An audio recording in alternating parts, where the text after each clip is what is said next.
Our next partner has a product I use literally every day. I started taking AG1 because I have a hard time sleeping at night. So what is the stuff? With one delicious scoop of AG1, you're absorbing 75 high-quality vitamins, minerals, whole food sourced superfoods, probiotics, and adaptogens to help you start your day right. This special blend of ingredients helps support better sleep quality and recovery. It's one thing you can do every single day and costs you less than $3 a day. So it's time to reclaim your health and arm your immune system with convenient daily nutrition.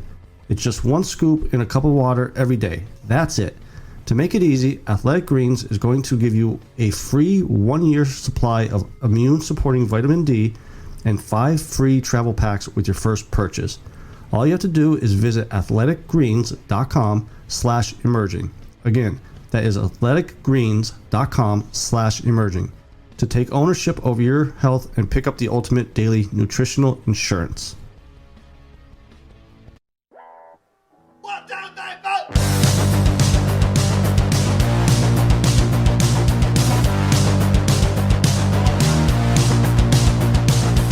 You heard the rest. Now here's the best. Stay Tuned Sports Podcast. And hello there, all you Stay Tuners. Welcome back to another episode of Stay Tuned Sports. It's your good friend Jimbo here, back again. Also back with, we're not going to call him Ezra Miller. He with his prediction from last week's episode. You got to stop bringing the name up, though. I don't care what you call me. Just stop bringing the name up. Just stop doing it. What was the Chris Berman guy back in the day? Oh, the Swami. Swami. You're the Swami of Stay Tuned Sports. I'll tell you what. I rarely take victory laps. And it's hard to say victory lap considering the circumstances under which the prediction was made. But I'll tell you what. I took a victory lap anyway. Man, calling that, and I had been calling that for a while. I remember I was speaking with my father about that like a couple of weeks ago when it first came out that they were going to appeal it, and I was like, I don't like, everybody's talking about it was going to be a year, it was going to be indefinite, it was all this stuff. I said the way it was sounding from some of the media people and from some of the people in the know is like, they might have tried to drag it out for that reason of that they were negotiating. I said, if they're talking it out, if they're looking to settle it, I said, you're probably going to look at, instead of being 6, they'll double it to 12. And you're going to see somewhere within that kind of $5, $8, $10 million fine range. Yeah. And I was kind of saying that for a while. And then sure enough, he gets the 11 games, 12 weeks, $5 million fine. And which I will give you your. I gave you your pretty much happened a week ago, but you weren't dead on. You were like second place. You placed in the, if you were I didn't call it exactly. Yeah. No, I didn't call it exactly. I called it in the range, and in the clips that we posted on our social media there with the Stay Tuned Sports at ST Sports Podcast on all the social media platforms there, Twitter, Instagram, Facebook, all that. TikTok, by the way. Yes, we do have a TikTok. We're on the TikTok. So if you did see that in the clips that were posted, you hear it. You hear it in the clips from last week and the clips that were posted too. I said it was probably going to be around 12, probably going to be somewhere around $8-10 million range, somewhere around there. And again, a lot of that language was because I wasn't sure, and I kind of wanted to, when you say something like that, you kind of want to give yourself a little room, be like, it could be in that range, in that area, and sure enough, yeah. So they gave him the 12 week.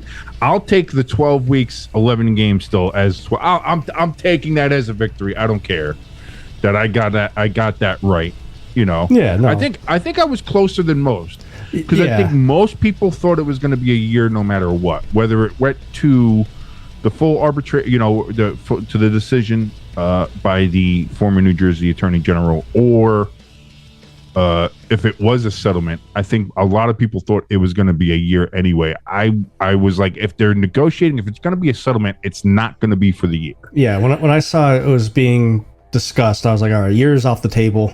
maybe in my head I was thinking if it was going to be a heavy suspension type thing, it would have been like 13, 14 weeks, like pretty much 3/4 of the year. But still, I mean, 11 games, that's a lot of games.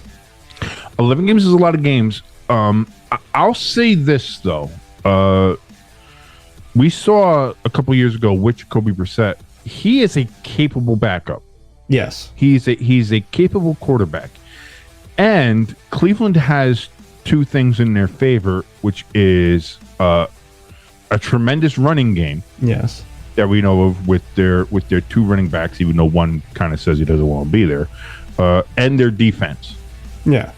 So I'm not gonna say that these 11 games that he's not gonna play, like that automatically takes Cleveland out of it. Yeah. I'm not gonna say that. I think Cleveland, by the time Deshaun Watson gets back, Cleveland's not going to be out of a playoff picture. They're not going to be out of the division picture. I think they'll be still in the season. They'll still be a lot to play for when he comes back. I don't know about that. I mean, I think they might be out of the division race. Baltimore is going to wrap that up. No, absolutely. Baltimore? Baltimore or the Bengals. Sorry, Baltimore or the Bengals. Hey, listen, don't sleep on Pittsburgh, man. I don't know. I mean, from what listen, you know, Kenny Pickett's I don't think he's going to start the season. He may be looking good. He's not. I think they're probably going to go with Trubisky anyway, because I think you can start with Trubisky, and if things don't go well, you can go to Pickett. Yeah. If you start with Pickett right off, you don't leave yourself any room to go back. Yeah, because if he flops right out of the gate, who do you go to? Right. You know what I mean? So I think go with Trubisky, see what happens. Although apparently a lot of the word coming out of camp is that Mason Rudolph looks fantastic. I'm telling you. I wouldn't buy that. Mason Rudolph is, I mean, listen, we've seen all we need to see of Mason Rudolph in the last couple of years. When you get beat out for when Ben was injured that couple of years ago, and you got beat out by Duck fucking Hodges, the duck call guy from Alabama. You're not good. And let's not forget that he had that Dirk face when Mason Garrett, Myles Garrett, smashed his own helmet over his head. So Mason, he can look great in camp and he can look great in the preseason, but we've seen him in the regular season for a couple of years. That's the thing we got to remember. I mean, a lot of these defenses aren't showing what they're going to be playing in the regular season. It's very vanilla type defenses. Right, absolutely. But I'll tell you what, and again, the same thing goes for Kenny Pickett. He's playing against guys that are going to be insurance salesmen in 2 weeks. Yeah. I get it. But for, when you're looking at this for a rookie, for somebody in the league, to see that he has the ability. He has the decision-making capability. He has the quick release. He stays in the pocket. He can recognize what's open, what's not. And you saw that in that 2-minute drive from last week. So, I mean, I think for Pittsburghers, there's a lot of upside that you can see with Kenny Pickett. And even if you start with Trubisky and you're doing well, I'm not going to say Pittsburgh's going to win a division. That's not what I'm saying. I'm saying that when it comes down to it, that division, that AFC North, might beat the hell out of each other. Yeah. And in that case, that leaves everything open. I don't think Baltimore is locking anything up. I don't think Cincinnati's locking anything up. Again, it's gonna be a close race. And Cleveland, I think, by that week 12, week 13 mark, is going to be still in the thick of it. Into the thick of it. That's where they're going to be. I think the first 4 or 5 weeks is going to show us what Bengals team is going to show up. Because, I mean, how many times have we seen young football teams get almost to the Super Bowl or get to the Super Bowl and lose, and the following year just plummet and never really... Not even young teams. There are many teams that get to the Super Bowl and then they have the Super Bowl hangover year and don't get it. Look at the Falcons. Happened to the Falcons. It happened to the Giants twice. It happened to the Eagles. Yeah. I remember when the Eagles won the Super Bowl, and all of a sudden you had everybody in the Philly locker room, and people saying, "We're the new paradigm. We're the new, we're the new standard. People are gonna have to watch out." And then, boy, did that crumble fast! Like it was like, my goodness, I don't know how that happened, but I mean, things like that happen. I still don't blame Doug Peterson for that. I know a lot of people made him the scapegoat for the downfall, but I think there was a lot more involved. I think we'll see. I blame Carson. I mean, obviously you got to blame Doug a little bit. I mean, he's the play caller. He's making these calls, but also the front office. There was too much power struggle going on, which I think affected the team because of distractions. Well, you saw that. Well, there was a lot of weird shit going on in that front office with everybody there. Howie and Doug obviously were not great. I mean, do you remember the one clip that came out the draft day where was it Howie walked into the office or something and was like, shaking everybody's hand or high fiving, and Doug just absolutely cold shouldered him, and like there was this whole I mean, it was the only way to describe that would be a toxic work environment. Yeah. And so I don't think I would blame Carson. Like, again, I think a lot of things happened with Carson. The injuries obviously didn't help him. You got to remember, their Super Bowl year, he was having an MVP season. Oh yeah, he almost beat out Tom Brady with the touchdown record for the not record, but title holder or whatever. The total touchdowns, right? Yeah, and only lost by 2 touchdowns, and he missed the last 3 or 4 games of the season. And let's be honest, the Eagles were in the position to have the number 1 seed because of Carson Wentz and what he did that regular season. Getting hurt so late in the season hurt, and when that happened, people were thinking, well, oh boy, you're going to put Nick Foles in, but this is a guy who was a backup, then was a starter, then was traded. Well, he went to the Rams, or he was all over. Yeah. When he was with the Rams, he was garbage. Everywhere other than Philly, he's been garbage. Other than Philly, if you look, they traded him back, and then he's the backup again, and then he comes in when Wentz gets hurt, and they go on that run. Yeah, and so that is what it is. But I gotta tell you, like, I wouldn't blame Carson. I wouldn't blame Dougie Peterson.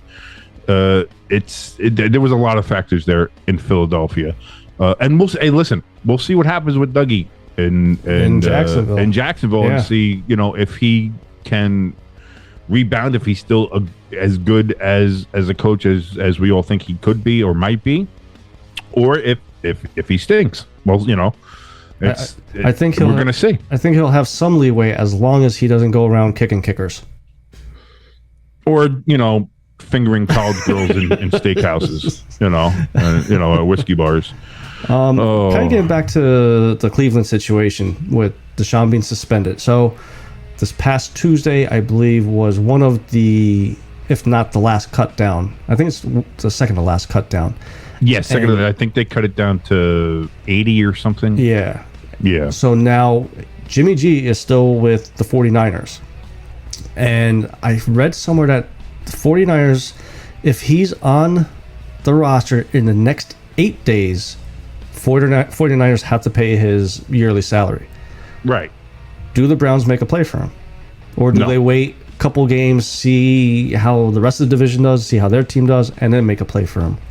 I think the Browns are satisfied going into the season with Jacoby.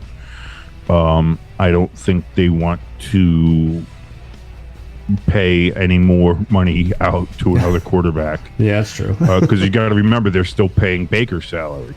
Yeah. So all that considered, I think they're fine where they are. I think the Niners right now, I think they kind of fucked this up. And what is going to end up happening is they're going to have to let him go. They don't want to. Yeah. Because here's the thing. The moment they let him go, I think Seattle picks him up. Yeah.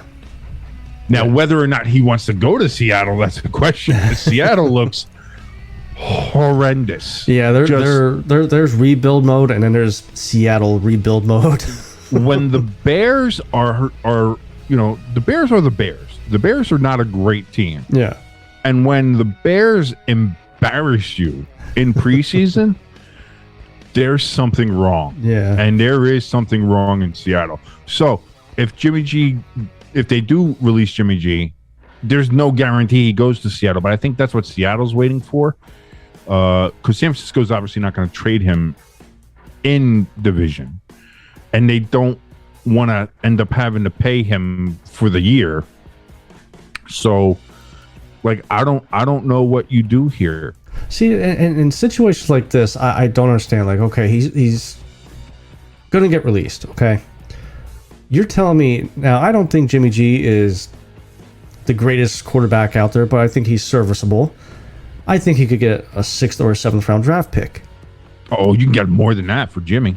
But yet, I bet you any money, no one will trade that. So you're telling me that San Fran, okay, let's just say he's a 4th round trade bait. He could get a 4th round pick in return. You telling me you can't go to Seattle or whatever other team that might need a quarterback, say, hey, we really don't want to release him. Give us a 6th round that is a conditional 5th round, and we're good to go. Why? Why would any team do that now when they know in 2 weeks they got to let him go anyway? Because they know they have to compete with the other teams that may want him. Like if you take your chances with that. Then I think a lot of teams are like, I'm not going to give you anything when I can get this guy, especially if there's already been kind of under the table conversations, and I guarantee you there has, probably. But here's the thing. All Jimmy G does is go to NFC championships or Super Bowls. You forget. Everybody seems to forget that this guy was 4 minutes away from winning the Super Bowl. Yeah. You know what I mean? Like the 49ers, if the 49ers don't have a complete defensive collapse, yeah, like we're talking about Jimmy G in a different way. And and that's the thing I don't understand. Everybody seems to have this thing about Jimmy G being not, oh, he's not that great. He's not that good a quarterback. Out of the way. All this guy's done in San Francisco is fucking win. He wins. That's what he does. He goes to, first of all, he beats the shit out of the Packers in the playoffs every year. That's just, and to beat Aaron Rodgers is pretty damn good. In Lambeau, by the way. Especially when he's on shrooms. Well, no, it's ayahuasca, completely different. This guy goes to NFC championship games. He wins NFC championship games. He won the one. Yeah. Again, that was against the Packers, but still, they were in it last year against the Rams, and again, almost won. If it wasn't for that dropped interception, what was it? 2 minutes left to go in the fourth quarter of that game. It's the Bengals versus the 49ers in the Super Bowl. It's when you look at it overall, Jimmy G has put the San Francisco 49ers in a position to win for the last 3 seasons. Yeah. That's what this guy does. And even with I want that guy on my team.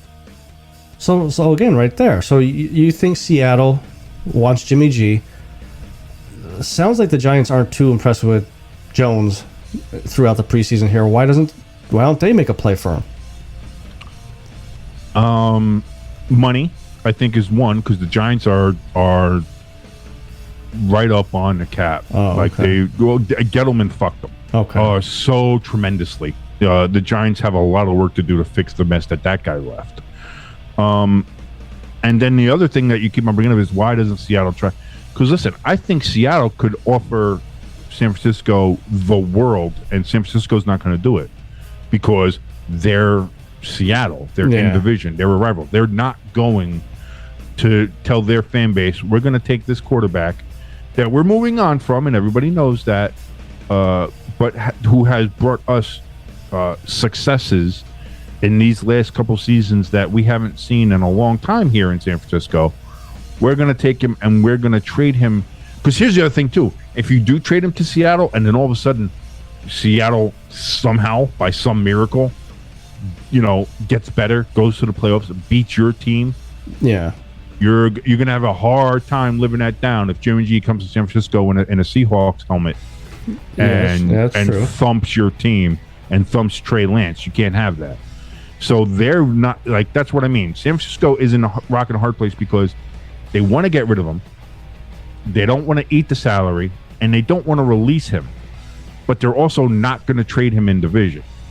So then it's like, okay, Seattle's the team that wants him, but we're not giving him to Seattle. Who else is out there? Cleveland was a possibility, but they've already spent so much money on a goddamn quarterback position. They're not going to do it. The Giants are in a cap situation where they could, but they'd have to find a way to finagle it. And again, you can. Again, the salary cap means nothing. Yeah. I think Tampa Bay has showed us that. The Rams have showed us that.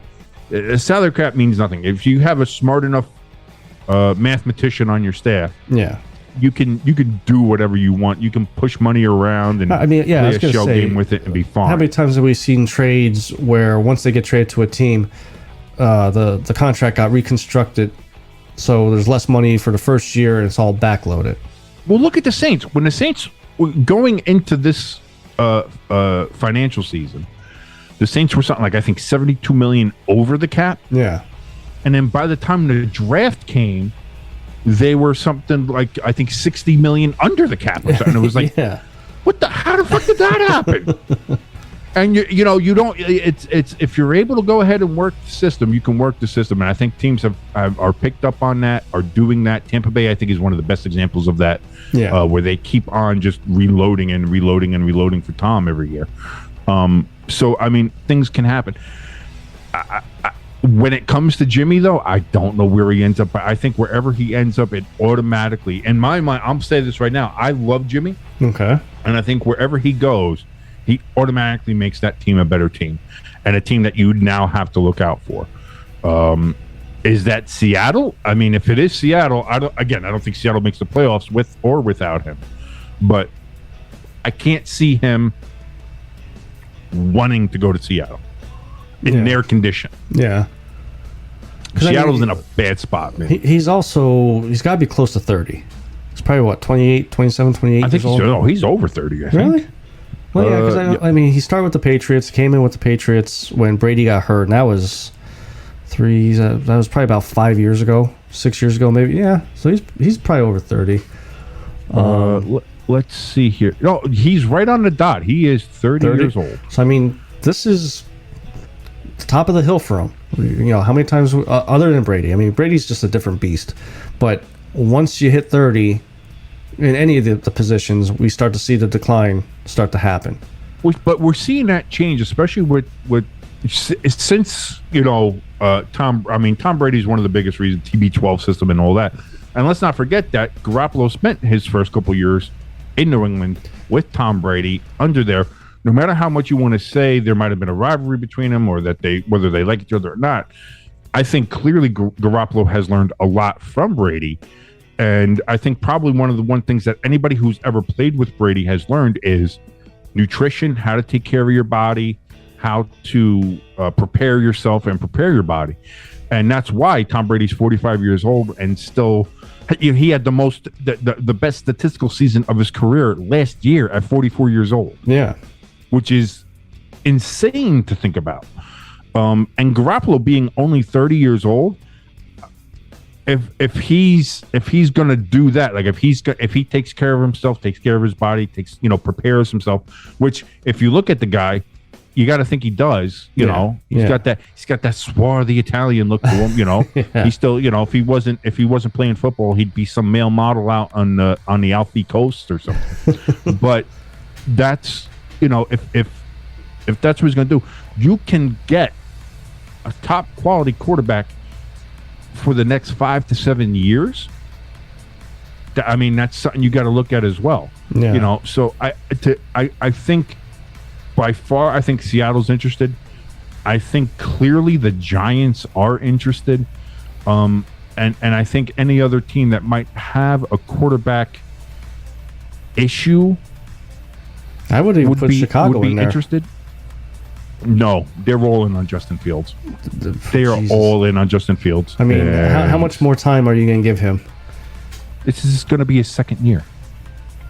He started last year, but he didn't start the year. I thought this was his third year in the league. Isn't this his second? This is definitely his second year starting. Yes, definitely second year starting. He couldn't beat out Andy Dalton in his rookie year. Couldn't beat out. No, again, that's not a case of beating out. That's a case of, again, like the Steelers have with starting Trubisky and then moving to Pickett. If you start just Justin Fields immediately, where do you go? Okay, we're going to go to Andy Dalton. Yeah. Like that's the good. And also, let's not forget that they had Nagy, who was that's an true. idiot. So let me ask you this: who was worse, Nagy or Jeff Fisher? Nagy. At least Jeff Fisher made it to a Super Bowl. He was, Jeff Fisher was the master of the what they call him, 7-9, 8-8. He was always 8-8. He was always 7-9, 8-8, something like that. So he was always in that area. But Nagy had one good year. Yeah. And if it wasn't for that doink against the Eagles in the Eagles run, yeah, the who knows what could have happened. Because again, Trubisky that year was fantastic. I think that was Trubisky's rookie year. He's another quarterback. I think it's a bad rap. If you look at he has one Pro Bowl, maybe 2 Pro Bowls. I know definitely one. But if you look at his stats, they're not as bad as everybody makes them out to be. No, listen. If you look at stats, just look at the numbers and look at the stats. And I saw this. I think I posted this on Facebook last week. Daniel Jones and Josh Allen have the same stats. I was surprised with that. Yeah, I saw you post that, and I read them, and I'm like, holy shit. The only difference in the Daniel Jones stats from the Josh Allen stats are the wins. Yeah.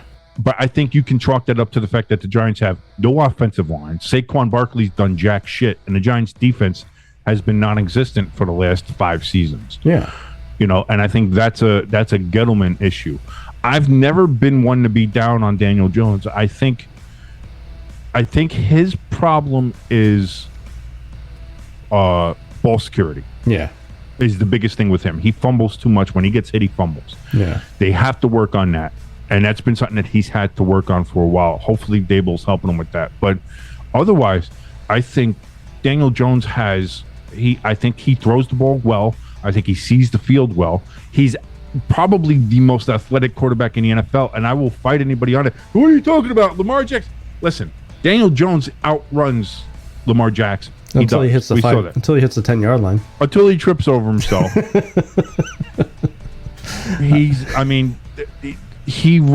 did the stats on it. The guy runs faster than anybody. Yeah, I remember seeing that too. He's like for that goofy, lanky bastard, he runs. So, his athleticism is there. I think the skills are there. It's just is the team around him there, and the shame of it is that he's gotten. Even the Giants owner, John Mara, came out and even said like we've done him no favors. Yeah. With what we've put out there for him, and that's true. So I don't. Now, what's his situation now that they didn't pick up his 5th year? They didn't pick up his 5th year option, so this is it. This is his last year on his contract. If he doesn't do something this year, if he's not spectacular this year, if he doesn't wow anybody this year, they can just move on. Yeah, just let him walk. And so here's the thing, Danny Dimes is going to have an MVP style season in order. I don't know about that. Yeah. I think so. If your owner's coming out and saying we didn't do him any justice, the owner is admitting that, okay, what our previous GM did and what I signed off on wasn't the right thing for him. Now we bring a new GM, and I'm approving all these moves or non-moves. Show me what you got now. How long do you hold on to somebody? You're just talking about Chicago moving on from Justin Fields. Well, no. And he's been there for half the time that DJ's been with the Giants. I'm not saying like at least above average year. Like if he keeps going with the stats that he's got going and build a better team than what Gettleman did, then keep him around. Sign him for another year and see what happens. I don't know. I don't know if you want to. I don't know if you want to. Put I don't think you can commit that kind of money and commit the fans and commit all of that to a quarterback's potential. Like there has to be, like, here's the thing. This is his 4th season. Okay.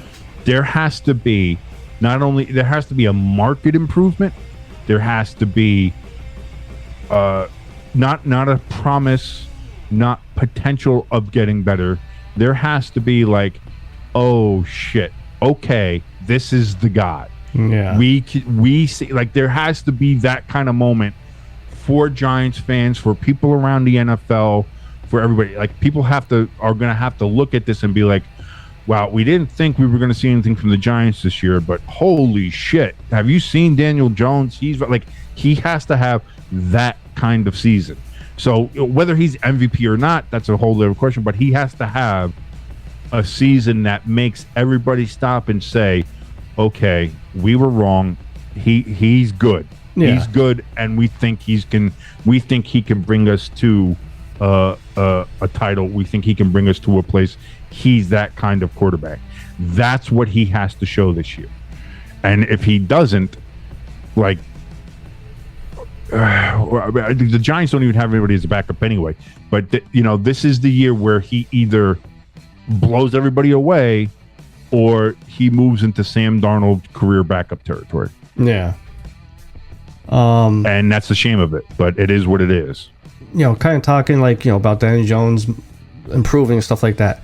As far as the Eagles go, Miles Sanders, I think this might be his last year. Not his last year, but he has like another year or so on his contract.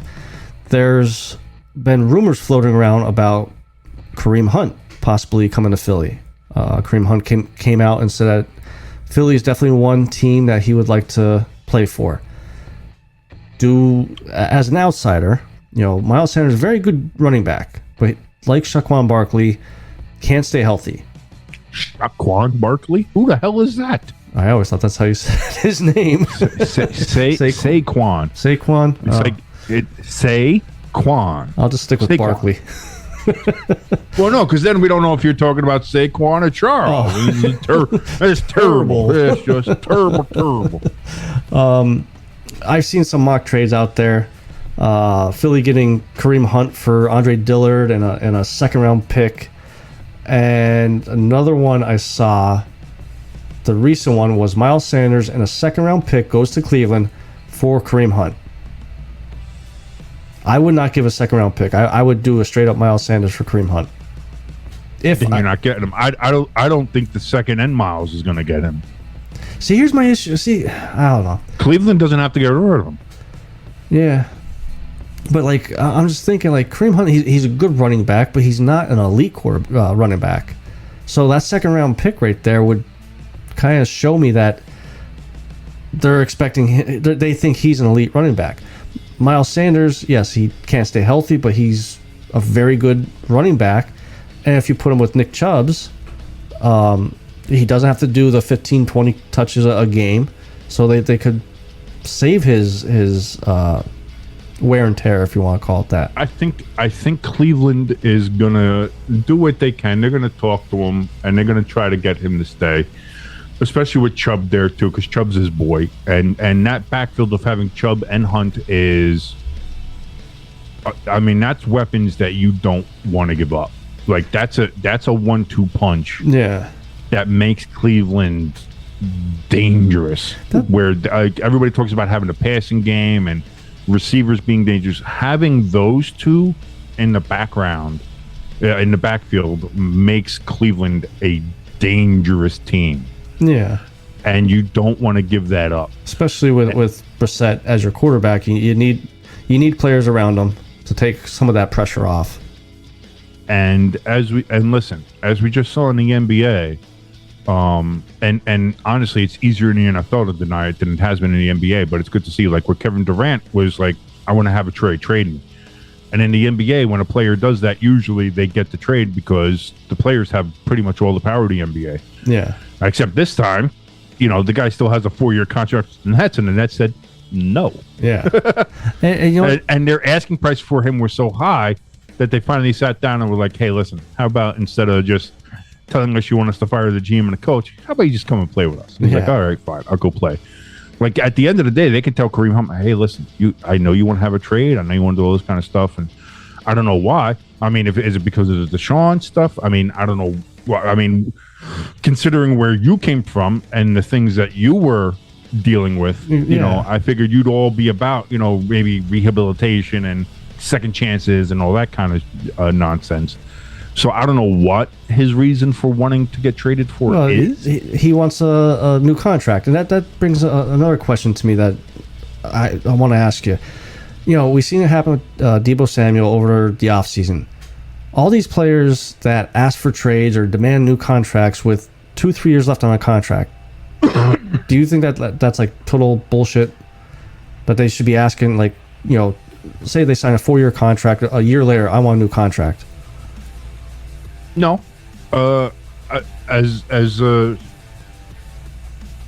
see both sides of it. Especially if you get a contract and then all of a sudden, like, a wave of people in your same position come out and they get contracts and they're all a lot higher than yours was, and he's like, wait a minute, I missed the boat on this. Yeah. And you can kind of be like a bit of a buyer's remorse almost in that kind of sense. But to me, that's on you then. Your agent, or you, if you're Richard Sherman, should have negotiated it better. You should have known that Devontae Adams was going to sign a new contract or whatnot. This is what I mean, as far as, like, I can see both sides of it, where I can see, like, hey, listen, you signed a deal, do the deal. But I can also see from the player side of it is like, listen, I have a finite time in the NFL. I only have so many years in the NFL, if that. Again, the average NFL career is roughly 2 years, 3 years, three seasons, something like that. So I have this very short amount of time to make as much money as possible to set myself up, set my family up for generational changing money. Like, this money changes my life, changes my family's life, changes my kids' lives, my kids' lives. Like, this is my opportunity to do all this. Yeah. So, like, I'm never going to begrudge somebody looking to get as much money as they can. But there's different ways to go about it. And also, again, if you make a bad deal, you make a bad deal. That's on you. But see, here's the other thing too, is the contracts in the NFL aren't guaranteed anyway. And I think the players know that as well. So that's the thing. Is, what do you mean they're not guaranteed? What's the guaranteed money then?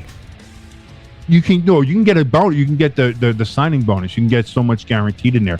But the contract in and of itself isn't guaranteed. Oh, okay. So that's when you hear somebody gets I got a $70 million contract, $20 million of it guaranteed. Okay, so they get $20 million of that money guaranteed that's going to get to them by the organization. Yeah. But if all of a sudden you bust your knee or you have a down season, you don't perform well, we're cutting you. So, okay, that 20's there, but all of a sudden now for the next couple seasons, that the rest of that 60 million, 50 million, that's off the books. We don't have to worry about that. Oh, okay. And they don't owe you anything. That's why, like, whenever that's the back and forth of it. You know what I mean? It's like right now the only fully guaranteed contract in NFL history is the Deshaun Watson. That's the first one. That's the only one. Was it? That man is getting $230 million no matter what happens. Wow. No matter what. And this is the problem now because Kyler Murray wanted that now, and now Lamar Jackson's talking about wanting to get that, and teams are going like, that's an outlier. We're not as dumb as the Browns. We're not fucking doing that. And that's going to cause a lot of problems. But that's the thing. Like, a lot of people are saying, is the Deshaun Watson contract going to be the new norm going forward, or is that an outlier? That's going to be an outlier because the rest of the owners are going to be like, what the fuck are you doing, Jimmy Haslam? Are you out of your goddamn mind? No. Stop Browning. So that's the case. So, like, in the NFL, they don't have the guaranteed contracts. So if I'm a player, I'm gonna be like, listen, you can cut me anytime you want, and I'm out of all that money. Yeah. So if that's the case, I'm gonna try to make as much money as I can, and if that means I have to, sit out, although holding out now is very hard to do with this CBA. Now you can't really hold out without losing a shit ton of money. Yeah, and we saw that with like it makes it even. Right, it makes it so much more costly now to sit out. Now they call it holding in, where you just you go to the facility, but you don't really do anything. Yeah, I saw that term a couple weeks ago. It might have been the the Jets cornerback or something like that, and I'm like holding in. I'm like, what the hell is that? Yeah, because you can't hold out. If you hold out, you lose so much money. How does that work though? Because it's with the new CBA that they signed. So let's say that the season starts. They're still allowed to hold in, not take participation in practice. They can go in. Like, it's not that they're not participating. Like, they're there, but they're they're letting themselves be known. Like, I don't want to be here. Oh, okay. And they're doing all that kind of garbage. I was just thinking, like, if season starts, whatever, you're holding in, quote unquote, wouldn't that be considered detrimental to the team and start fining them? But not only that, like, again, if you're a coach or whatever, it's like, okay, here's this guy. He's been here, but he's been half-assing it the whole way and doing that stuff. I don't want to put him into the game. That's going to have the potential to cost us. That's going to have the potential to, any number of things. You're not going to put him into the game. Yeah. For those reasons, and so then it becomes a case of, okay, well, what is the organization going to do if they don't play him? Then they can't find him for that, and it's like a whole cat and mouse thing now. Yeah. For that reason, but where it used to be where the player was just like, okay, I'm just not coming in, and the team was like, okay, well, we'll fine you, and we'll fine you, and then when they come in, it's like, okay, don't worry about the fine, you're okay. Yeah. With the new CBA, they can't do that. The new CBA is like, okay, you're going to hold out, okay, you get fined. It goes directly to the NFL. You're getting fined. Fuck you. You lose all that money. You do not pass go. You definitely ain't collecting $200. You're losing a lot more than that. So in that case, the players are kind of in a spot when it comes to that. So I don't begrudge them, like, in a certain situation, especially running backs, being like, hey, listen, I got to get more than what I'm getting. And I think I can get more either here or somewhere else. I think I can get it. I'm just letting you all know this is what I want. So either trade me or give me a new contract or whatever the case is. And I think at the end of the day, Cleveland will figure it out. Yeah. They'll keep hunt. I don't see them trading. Again, anything could happen. The NFL's weird. They'll probably end up doing something where they turn some salary into a signing bonus and here's hush money, type thing. They could rework it. They could give him they could tear it up and start a new one. They could give him so much guarantee to do something like that. And, they'll adjust the cap to do this and they'll switch money around if they're good at it. Who knows? Because the Browns definitely have to do that because they have fucked themselves so much with money in this last little bit, especially with Baker and with Deshaun. So, which again, I think that's a reason why they're not going after Garoppolo. Yeah. Even as a rental, for this season. So it's again, it's hard. I'm no cap guru. I'm no. I don't know. I mean, you did contract enthusiast. You did predict the Deshaun suspension last week, so your predictions this week might be pretty good. Yeah, too. Watch. We're gonna wake up tomorrow and it's gonna be like Kareem Hunt traded to Jimmy Garoppolo traded to Seattle. Fuck! I fucked it all up. Oh God, I lost it. I lost the touch. It was a good run. 1 week. I had 1 week of being right in 41 years of life. 1 week. I'll still take it. That's a victory still. But what's the wonderful thing? We're only 17 days, something like that, from football. 15. I think 15. Is 15 days college? from the NFL? Yes. No, 15 days from the NFL. Okay. College football starts, I believe, not. Well, there are some college games this Saturday. Games. The real lower Division 1A and or whatever they call it now, the championship subdivision, whatever. You have that, and then I believe it's next weekend is when college ball starts in earnest, where you get the big games. You're going to have Notre Dame and Ohio State kicking everything off. Holy shit! I was looking at their schedule because I cook on Saturdays now, and I was like, well, hopefully Ohio State and Notre Dame's the only primetime game because Andy, my oldest, likes to watch them with me. He doesn't curse, but he does ask for permission now, and if Notre Dame's on there because he sees me. But we actually have definitely four primetime games, And UNC and USC is to be determined. So there could be possibly more primetime games. Yeah, it depends on what NBC wants to do. Yeah. And they have, again, USC could be on the rise this year. So again, if USC is having a good year and Notre Dame looks good, that's obviously a primetime game. UNC, they're all of a sudden seem to be in the mix. Yeah. All the time.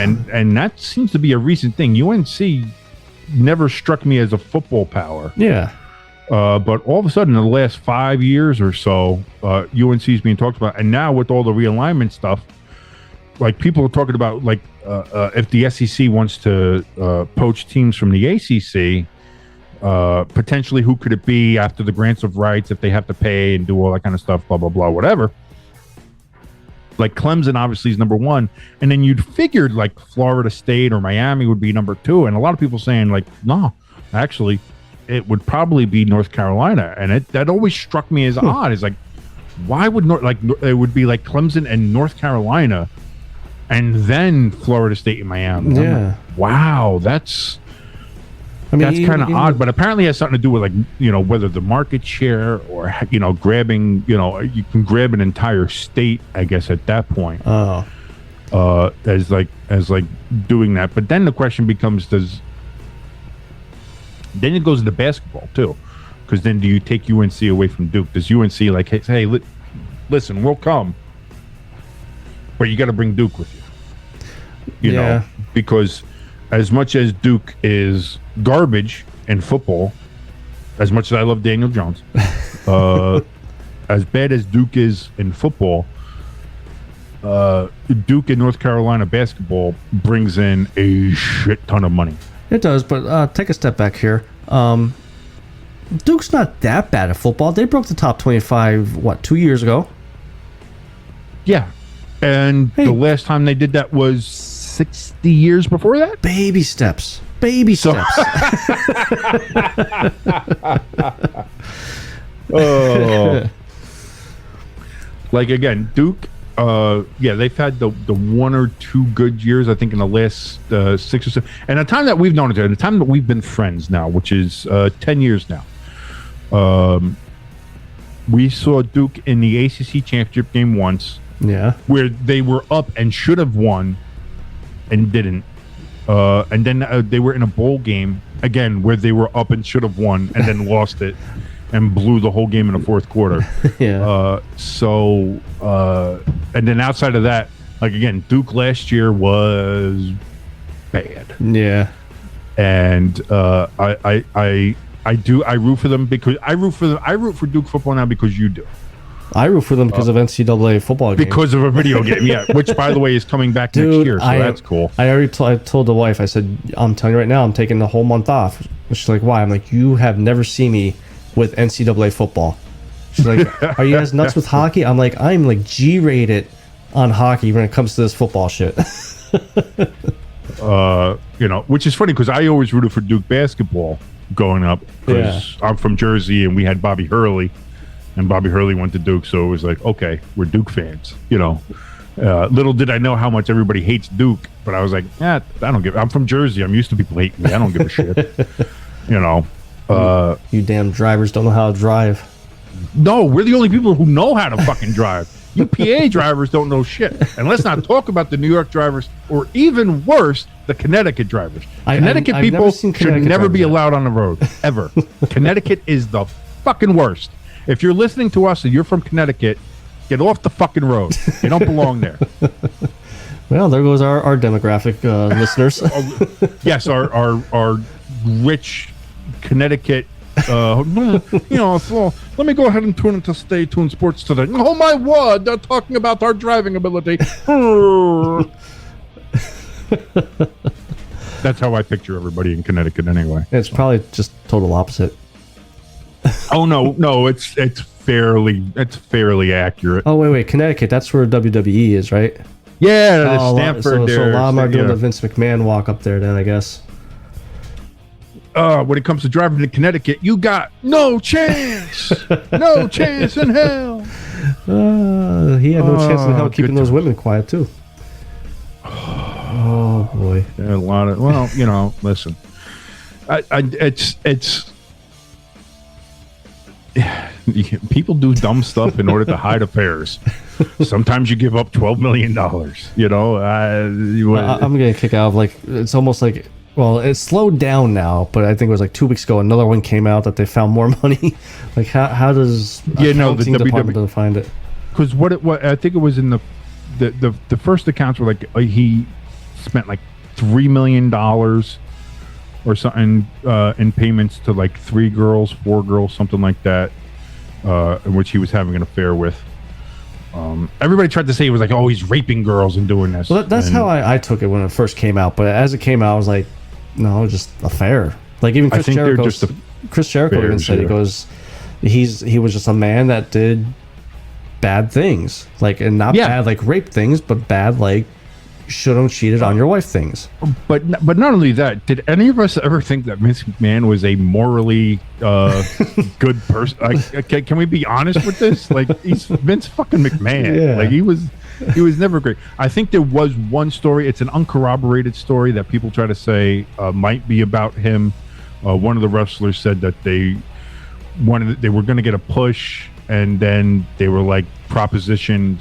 Yeah, and she turned it down, and then like 2 weeks later, she was written off TV, and then she was released from the company, and nothing ever happened. Yeah. So I don't know if that's something that happened. I don't know if it's true, if allegation. And again, I don't think Vince was ever mentioned in it. There might have been allusions to him or to somebody else high up. But let's face facts. You know, Vince McMahon is not a morally grounded person. You know, he's let's face facts. He was.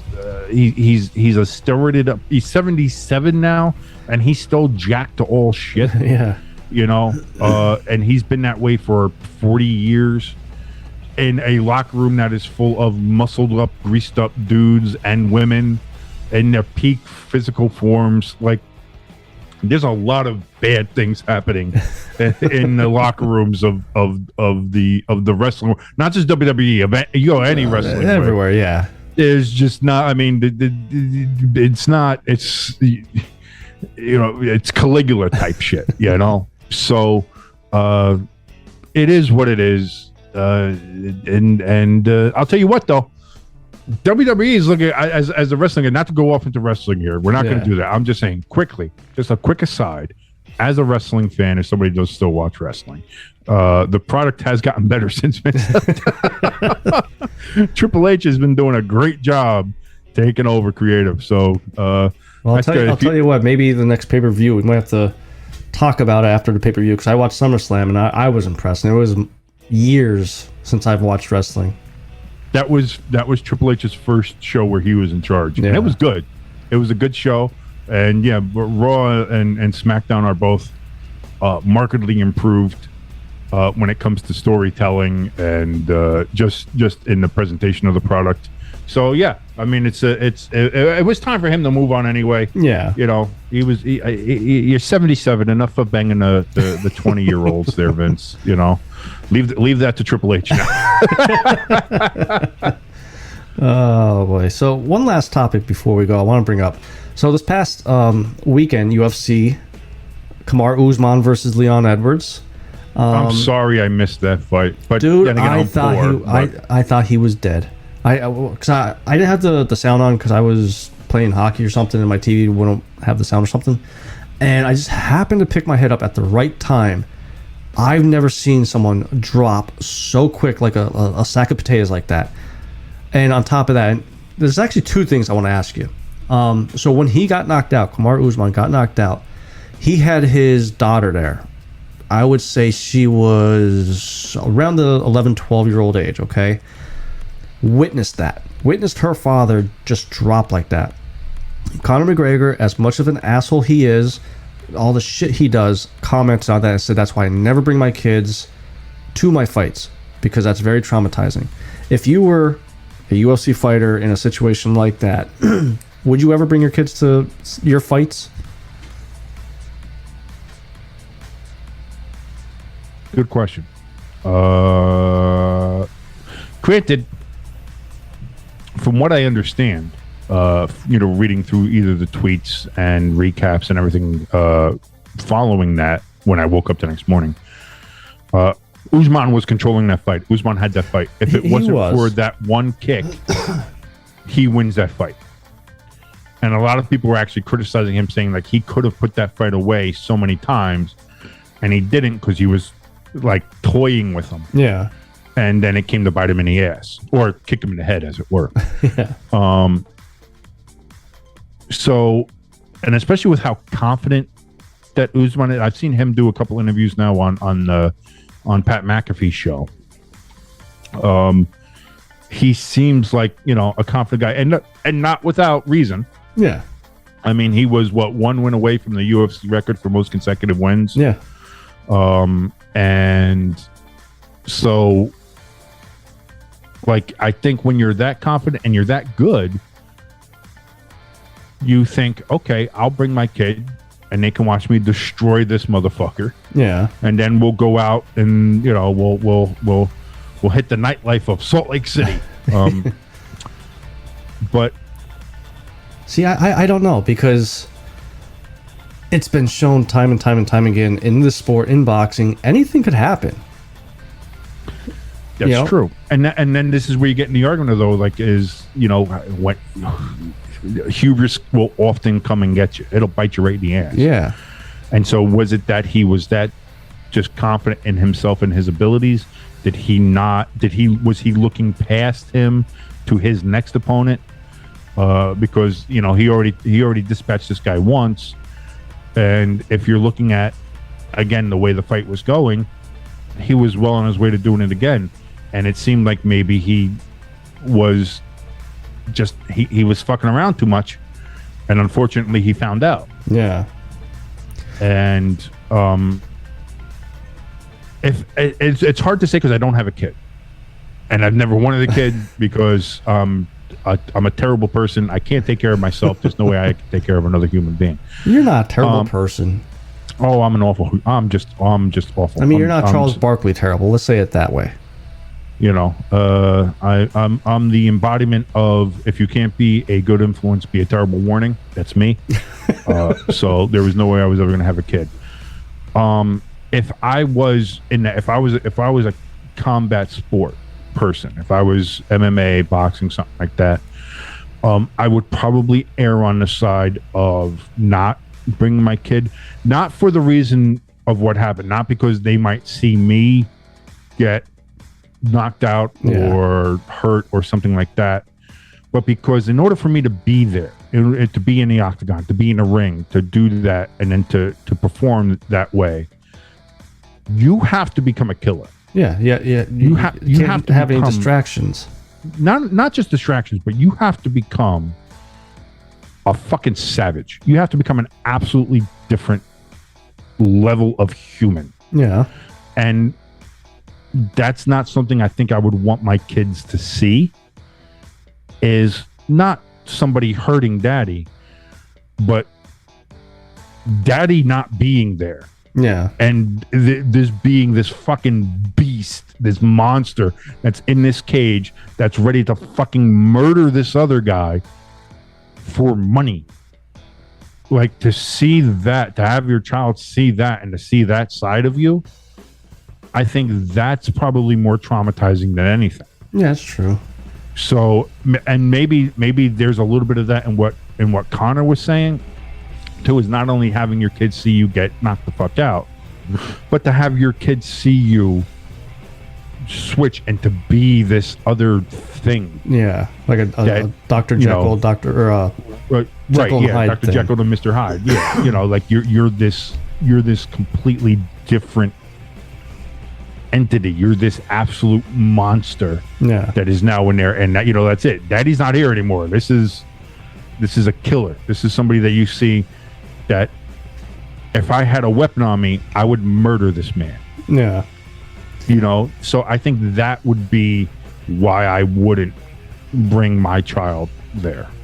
Then the other question I want to bring up to you, and I can't stand this with UFC. And it's not. I mean, I understand boxing does this because it's in their contract, but automatic rematches. If it's a close fight and it goes to decision, I'm totally for automatic rematches. The next fight for Leon Edwards is Kamaru Usman. Why should Usman get an automatic rematch getting knocked out that bad? Because he owned him the rest of the fight. Yeah, but he got question. Caught, It was a close fight, and he got caught. And it was here's the thing, it's a lucky catch. And anybody who was watching the fight was like, listen, if it wasn't for that kick to the head, Usman was winning that whole fight. See, to me, and the problem was that he was toying with him. That's the problem.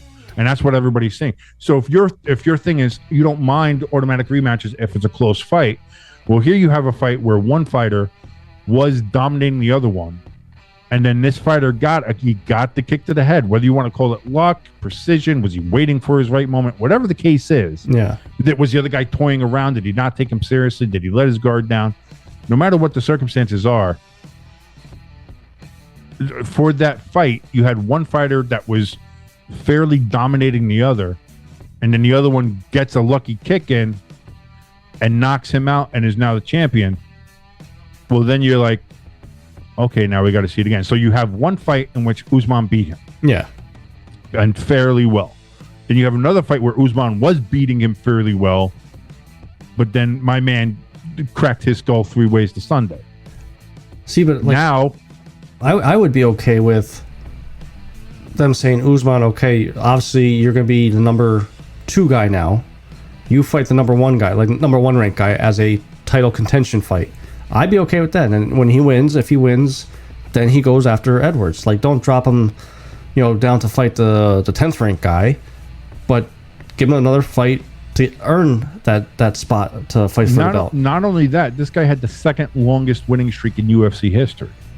This guy was untouchable for a pretty long stretch. For a couple of years, yeah. Like he's the number, like he was the top guy for a stretch of time where fighters usually aren't the top guy. Yeah. Like you can be a top guy for a little bit here, a little bit there.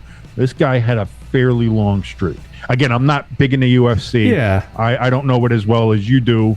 I'm not well versed in all the rankings and who's where and what's and whatever. I look at it from a very, very pulled back abstract point of view. Yeah. But from what I understand is that Usman is or has been on a different level when it comes to fighters in a fight game. So again, I think all things considered, when you see that his streak that he had, how long he was champion, how long he's been on top, how he dominated this guy basically in 2 fights, and in the last one he got the kick to the head, a lucky one that if it wasn't for that he wins again. I think you look at that and it's like, okay, he gets a shot. He gets a shot to get it back for a third one. And I think that's what I think it's different than if he was facing Joe Schmo. Okay. Joe Schmo's the number 1 contender. He's facing Joe Schmo. He beats Joe Schmo. Now Joe Schmo goes down to 2 or 3 or whatever, and then Joe Schmo has to get himself back up and fight his way back into a rematch. Here, this is the champion. Yeah. The champion for as long as he's been champion, and then he loses, he gets knocked out. I think as champion, you should, as you said, as long as it's not embarrassing, as long as he wasn't completely dominated, which he wasn't, as long as it's not anything like that. When you have something like that, if you're the champion and you lose, you should get that. You should get that rematch, and just be like, okay, now I get it. That's it's kind of the perk of being the champion, especially for as long as he was. Yeah. It's like, I was champion. I deserve a shot at my title again. And it's I view that as being different than if a contender loses, and he might drop back down to 2 or 3 in the rankings. I think if a champion loses, a champion should have that ability to get his belt back. I mean, I am curious to see how this fight's going to go because Usman did make a comment that, like the next day or whatever, he feels the weight lifted off his shoulders and is ready to get back in there. So, I mean, hey, maybe next time we might see Leon Edwards get murdered. I was going to say, because a lot of people were saying that Usman might have been looking forward to another fight. Who was he going to face if he beat? There's a kid fighting Nate Diaz in the next couple weeks. I think it began with a C. Yeah, I can't remember the name. It's like a Russian name. I can never Chimyov. I can never something like that. Yeah. So, but either way, so people were saying that he might have been looking forward to that one. He might have lost his edge or do something like that. And hearing this guy talk and hearing his interviews and stuff, like if he gets refocused, like if he starts to bring that back out of himself, yeah, he may legitimately murder this man. So that could definitely happen. Yeah. So, I think that's gonna be it for this week, though. Yeah, that was a good week. Yeah, it was a good week. Good fun talking. That's listen. We snuck some wrestling in there. We had a lot of subjects. Got more. I'll tell you what. We talked more about the NFL than I thought we were gonna. Me too. I mean, I didn't think there was a lot to talk about, but sure enough, yeah. Hey, listen. When it comes to football, there's always something to talk about. Exactly. It might be like a little look into the future once the season starts for the listeners here. How will me and you will get a little excited. God, the show's going to be nothing but football and just nonsense. It's going to be it's going to be fun. It's going to be fun. So before we go, though, make sure you guys head over to staytunesports.net. I got to update the website a little bit. I get the TikTok link on there. So I haven't got. I got to get there. Yeah, I got to start doing some of my graphics and stuff in there. Yeah. So we have all the social media accounts over there. Just one click away to head over to the social media accounts and follow us and all that stuff. Merch tabs there. I think that's merchandising. Buy a shirt. Oh, and www.buymeacoffee.com/stsports. It's another way to show your support. I don't drink coffee, but you could buy me a beer. That's I drink coffee. That's actually how I set up the buy me a coffee. They could buy me a beer. Yeah, well, listen. I have coffee in the morning, beer at night. That's how right around that noon, 1 o'clock time is when it's like, all right, coffee. We put the coffee away, and then beer takes over. It's just it's the natural order of things. But yes, if you do like the show, go ahead and toss some bucks. Be nice. And as far as iRacing, Nolan won this week, and we are actually off this week, so we're obviously not going to do a drawing, but we'll be back next Friday. And next week's episode, I will decide how we're going to do the drawing. So where's it? What's the next? Right, where's the next track? Next track. I think it's like Milwaukee. I think it's the Milwaukee. Oh, the Milwaukee Mile. Yeah, I think so. I know I'm in 3 different leagues, so it's like all the trying to keep track. Yeah. So, but till next week, King. Brother, it's been fun. I will see you guys next week.